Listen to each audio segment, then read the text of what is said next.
Contrary to the popular assumption of everything being more expensive in Japan, I found that restaurants were actually pretty cheap. A 2012 survey found that the average Japanese worker spends 510 yen, which is just $5, on lunch. It's a story that the media are reporting as a great failure of the economy, but I guess that's really just a matter of perspective. Because hey, to us tourists, Japan's cheap garbage food is still exotic foreign cuisine. This whole set was just 500 yen, and here's what the same amount buys you at McDonald's. Actually, I lied, this is 48 cents more expensive. A vast number of reasons have formed my theories as to why the low end of Japanese dining is so much more cheaper than it is in other countries. Too many reasons to talk about with my mouth, so you're gonna have to use your face instead. But unfortunately, the prices do start making sense when you're at a fancier restaurant, where you get your own table, your own waiter, and maybe a tacky video game theme. In Japan, tacky video game bullshit is ingrained enough into mainstream culture that it's stamped onto theme parks and restaurants and stores and trains, and most famously, this year's closing Olympic ceremony. What you might not have heard about, though, is this Resident Evil stage play, which is actually part of the official in-game canon. So Biohazard the stage play and Biohazard the Real were both unfortunately closed for business during my visit, but I did get to see the video game theme restaurants, in which case restaurant prices across the whole country are so low to begin with that you can still get in and out of there at about $30 per person, because Japan truly is a glorious nation. On the lower end of this niche is Artnia, a little bubble building that kinda serves as Square Enix's official gift shop, since it stands at the foot of their Tokyo headquarters. Although the staff speaks good English and it's a popular spot for tourists, don't expect to feel exactly at home inside. I mean that in the sense that Japanese video game restaurants are totally built for Japanese fans first. Look at all this Final Fantasy stuff, I know what all this is. I don't know what all this is though. What's a Dragon Quest? I mean Dragon Warrior. But if you know me, you'd know that I'd rather be consuming tacky video game merchandise you can actually consume. So I was more excited about these $6 cappuccinos and these $10 pancakes and these adorable $10 parfaits, which are themed after particular characters. The strawberry one is supposed to be Aerith. You can tell by the red ribbon. We're spoiling a 20-year-old game for the whole restaurant. Oh no, it's the most emotionally intense moment of my 7-year-old life. No phonics now. But unfortunately, all of the above just kinda tastes like nothing, because most of these novelty theme cafes put the emphasis on the looks of the food rather than how it tastes. Also because, fun fact, most Japanese people don't like their sweets or their coffee as intense as us Americans do, so to us a lot of their treats just kinda taste bland, which is why we're fat. The Capcom Bar opened in 2011 as a sort of amusement outlet for the company, which is actually headquartered 300 miles away in Osaka. It's a collaboration with the nightlife business of Pasella Resorts to make something that's more of a theme restaurant than a bar, despite the name, because the closest they get to nasty bar food is this DMC pizza.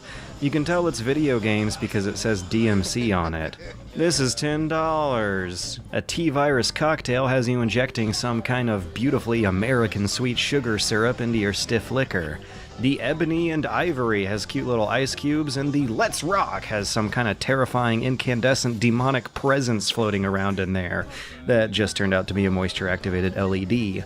These Dragonfire nachos have something to do with Monster Hunter somehow, maybe because they're served to you while actually on fire.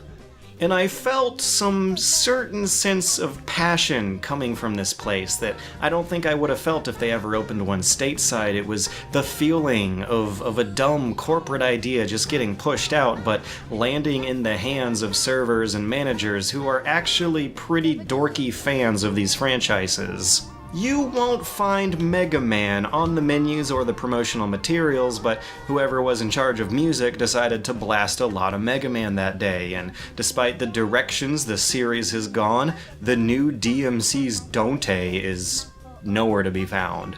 But what really seals the deal, what puts this place at the top of the tourist traps, is the little song and dance the waiters do for you. At any given time, these little dweeby, nerdy-looking waiters will suddenly switch on video game mode and go ham with it. It's ridiculous, and you're technically not allowed to make videos of it in there, so here is that, courtesy of other YouTube channels more legit than mine. This is Devil May Cry Caprese. Jackpot! ¿Qué pasa? Teleportation, Yoga Fire! You win! Okay. Objection! This is totally unrelated, but if you've ever played Yakuza 1, you might remember a bar that was your home base. It was a very swanky, nice place, but it was located at the top of an elevator down a long, creepy tunnel. I used to think that was a stupid video game thing. I mean, how was a business supposed to be maintaining business if they had no street visibility? But as it turns out, burying front of the house retail businesses deep inside of buildings, down long tunnels and up long climbs, it's not a stupid video game thing at all, that's real! In fact, after this trip, the whole Yakuza series seems less like a wacky zany video game and more like a completely serious Japan simulator. The world-famous Super Potato is down a long tunnel and up an elevator, and that place stays really busy and crowded all the time. The less famous 8-Bit Gaming Cafe is down a long dark tunnel, up 5 sweaty flights of stairs, and behind a door marked only with the Famicom placed next to it and a hand-drawn sign. The two owners running this place opened it in 2005, and since then it's lived on as a kind of casual hangout for game developers and other customers deeply invested in the biz. During our visit, the other table filled up with English-speaking devs visiting for this year's Tokyo Game Show, and years ago, classic Nintendo composer Hip Tanaka would show up here to do jam sessions. Drinks are fun little cocktails with video game referential names, and unless you grew up with the Famicom instead of the NES, you won't be getting a lot of those references. Just like Planet Earth, the 8-Bit Gaming Cafe is full of things. Tiny little neatly stacked things that I was always worried about knocking over, including a lot of broken or out-of-battery handheld consoles, sketchbooks, comic books, and a couple Super Famicom demo stations sporting what else but good old Mario Kart. But what's a little more interesting than what's inside these places is the story of the struggle they have to stay in business. Unlike the official video game restaurants like the Capcom Bar or Square Enix's Artnia, this is fully independent, which unfortunately means it has to operate under kind of legal loopholes. If you thought Nintendo cracking down on YouTube videos, Mario ROM hacks, and fan games in the name of draconian IP protection was bad, here's another victim to add to the pile: gaming cafes. This controversy began in 2010 and spread on to 2014, affecting the business model of two other Tokyo game bars marketing in Nintendo nostalgia, 90 in Shinjuku and the Tokyo Game Bar near Akihabara, both of which tucked away their free-play consoles after legal consultation. The problem essentially boils down to defining what kind of businesses these places are running here, whether they're using their right to screen these video games versus their right to rent them out, in which case they have to define if the cover charge customers are paying for is for accessing drinks at the bar or for video games that they can play in the bar. If the customers are paying for the games, then that means it's technically an arcade, which because of some other archaic Japanese laws means it has to close down at midnight and enforce a whole bunch of other curfew rules for the kids. But bars can have video games in them if they take up only 10% of the space, at which point it's just kind of like, why bother? Why waste your primary selling point on just one little small corner of the bar? So the solution that these two other bars came to is to just host blank, unhooked monitors all over the space and ask customers to bring their own consoles. Which actually worked, for this one at least. Look, they have a full schedule of FGC and LAN events. They're playing a lot of KOF and Splatoon in there. This is where their fight nights are happening. But for 8-Bit, the one I went to, I remembered reading a blog post from a couple years ago about how they had rows of old Famicom carts, hundreds of them, almost a complete collection that you just popped in and out as you played while you sipped drinks, and that sounded awesome, but when I showed up, they just had the demo stations.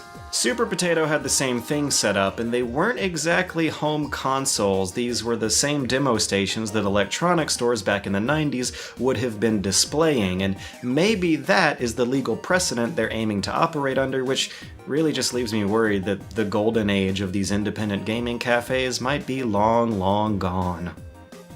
So the polar opposite of the underground Tokyo gaming bar is found in the shiny shopping mall of the Tokyo Skytree.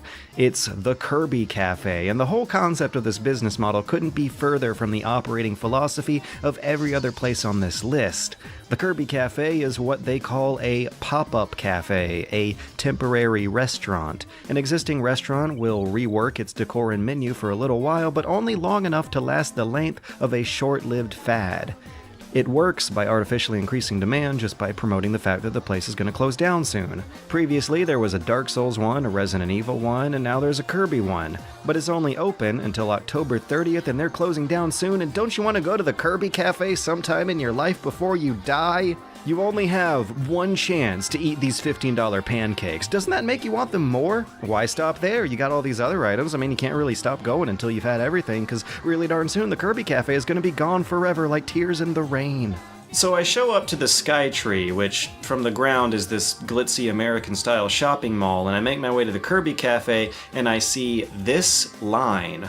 It's about 1 in the afternoon, so it makes sense that they would have a lunch rush, but it turns out that these people are all people who had made reservations from the ground floor at 9 a.m. in the morning, because as it turns out, you can't make reservations online or over the phone for this place. So the next morning I wake up bright and early and show up at 9 a.m. only to find out that I am too late. They've already packed up their tickets and gone away, so I have to wait until 10 a.m. for the mall to open up, at which point I gotta make my way to the cafe counter itself and get a ticket from there. But what no one told me was that in the morning at Japanese shopping malls, the clerks will be there to greet the first customers, so I'm walking down this endless white shining hallway with rows of old Japanese women on either side of me, all bowing and saying, "Ohayo gozaimasu," every time I get within like an 8-foot radius. Like I'm Darth Vader walking past stormtroopers, but that's just me walking to the Kirby Cafe.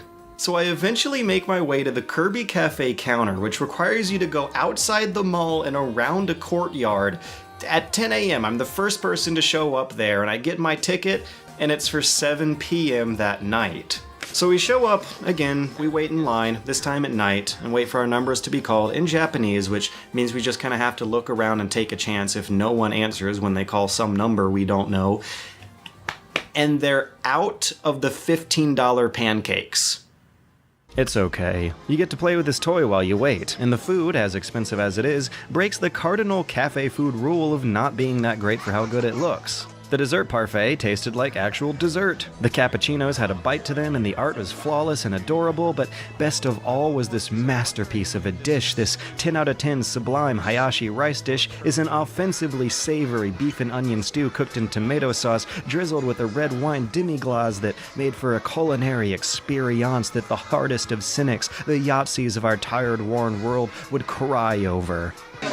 So George, you finally got your Kirby masterpiece. How does it feel?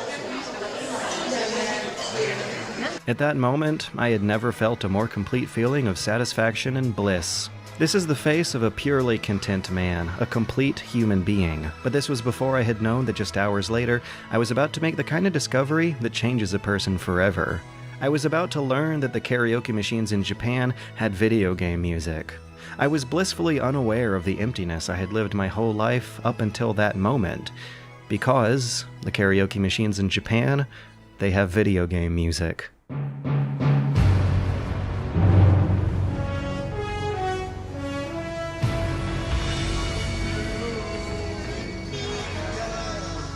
I'm still in a dream of the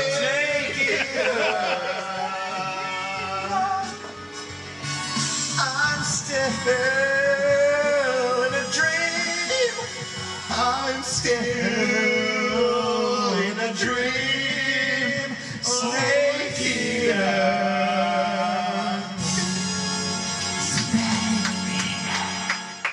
Oh my God! Fuck yeah! Oh shit! You just won Japan. Fucking God! I have never been this happy in my entire life. It's all downhill from here. You're a fucking genius. I wouldn't have even thought of searching that, seriously. I can't believe I haven't. I still don't. Oh shit. But wait, there's more. Hi, I'm George Weidman, personal fitness trainer and licensed medical practitioner, but you might know me as the wildly successful host of Super Bunny Hop, and I don't want to live on the streets again. And that's why I'm selling George Socks, a revolutionary new concept in outerwear that combines the cold, uninterested demeanor of George with the warmth and familiarity of socks. Adorning their high-tech space-age Raylon glass shielding are fully functional, referential, interactive entertainment denotations. They're the gift for the guy who has everything, as well as impoverished children who have nothing. That's right, anyone with $14 qualifies. Oh my god, here's a real-life testimonial from one of our satisfied customers. I like them. George Socks will be available in a limited quantity for 7 days starting now on the 6th of October. Order now, supplies are running out and you're not getting any younger. Buy some today to support one of your favorite YouTubers and freckle your feet with George. I'm George Weidman and I don't want to live on the streets again.